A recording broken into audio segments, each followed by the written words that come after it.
অনেকেই বাংলাদেশে এই বায়োডিগ্রেডেবল রেজিন আমদানি করছে এবং তারা তাদের ওয়্যার হাউসে স্টক করে তারা বিক্রয় করছে। Mainly China, India, Thailand, Malaysia, এই প্রতিবেশী রাষ্ট্রগুলোর কাছ থেকে আমরা এইসব রেজিন সোর্স করতে পারি। পৃথিবীর অন্যান্য দেশের মতোই বাংলাদেশেও বায়োডিগ্রেডেবল ব্যাগের প্রচলন শুরু হয়েছে। এর মধ্যে বাংলাদেশে বেশ কিছু উদ্যোক্তা এই বায়োডিগ্রেডেবল ব্যাগ উৎপাদন করছে এবং বাজারজাত করছে। ধীরে ধীরে এই বায়োডিগ্রেডেবল ব্যাগের জনপ্রিয়তা আমাদের দেশেও অনেক বৃদ্ধি পাচ্ছে।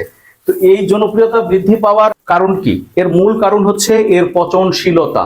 এই ব্যাগ 6 থেকে 1 বছরের মধ্যেই অণু পরমাণুগুলো ডিকম্পোজ হয়ে যাবে এবং মাটি পানির ময়েশ্চারের সাথে রিঅ্যাকশনের কারণে ডিকম্পোজ হয়ে যাবে, মাটির সাথে মিশে যাবে। এই ব্যাগ পরিবেশে কোনো ক্ষতি করে না, কোনো জলাবদ্ধতা তৈরি করা, জমির উর্বরতা শক্তি নষ্ট করা, এই ধরনের কোনো কাজ করে না। এই জন্য বায়োডিগ্রেডেবল ব্যাগের জনপ্রিয়তা বাংলাদেশেও দিন দিন অনেক বেশি বাড়ছে এবং ভবিষ্যতেও অনেক বেশি এই ব্যাগের প্রচলন শুরু হবে বলে আমরা আশা করছি। বাংলাদেশের ব্যবসায়ীরা এখন পর্যন্ত যে বায়োডিগ্রেডেবল ব্যাগ উৎপাদন করছে সেই র মেটেরিয়ালের সোর্সটা কি, কোথায় থেকে তারা পাচ্ছেন, বা ভবিষ্যতে যারা আসবেন তারা কোথায় থেকে এটা র মেটেরিয়াল পাবেন, এই বিষয়ে আজকে আমাদের আলোচনা। এই বায়োডিগ্রেডেবল ব্যাগ সাধারণত উৎপাদন হয় স্টার্চ পাউডার থেকে। তো মনে রাখবেন, ভুট্টার দানা দিয়ে সরাসরি এই ব্যাগ উৎপাদন করা যাবে না।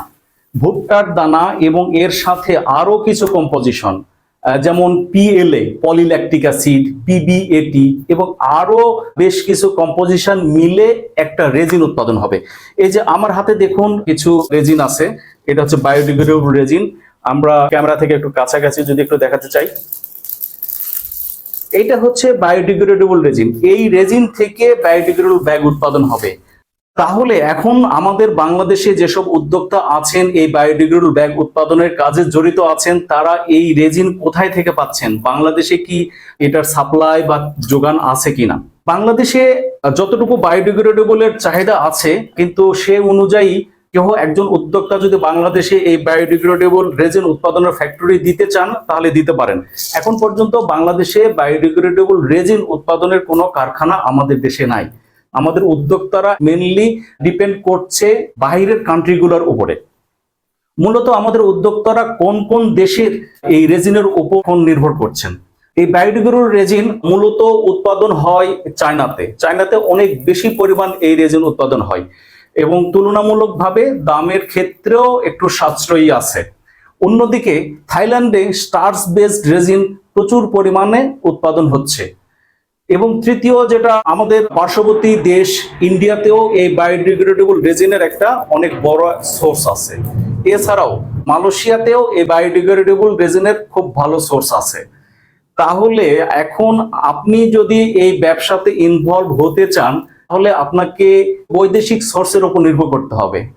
Mainly China, India, Thailand, Malaysia, এই প্রতিবেশী রাষ্ট্রগুলোর কাছ থেকে আমরা এইসব রেজিন সোর্স করতে পারি। আপনি যদি সরাসরি আমদানি করতে না পারেন, সেই সক্ষমতা যদি না থাকে, অনেকেই বাংলাদেশে এই বায়োডিগ্রেডেবল রেজিন আমদানি করছে এবং তারা তাদের ওয়্যার হাউসে স্টক করে তারা বিক্রয় করছে। আপনি কিন্তু সেখান থেকেও এই রেজিন সংগ্রহ করে আপনি এই বায়োডিগ্রেডেবল ব্যাগ উৎপাদনের ব্যবসা করতে পারেন। তো ধন্যবাদ, ভালো থাকবেন।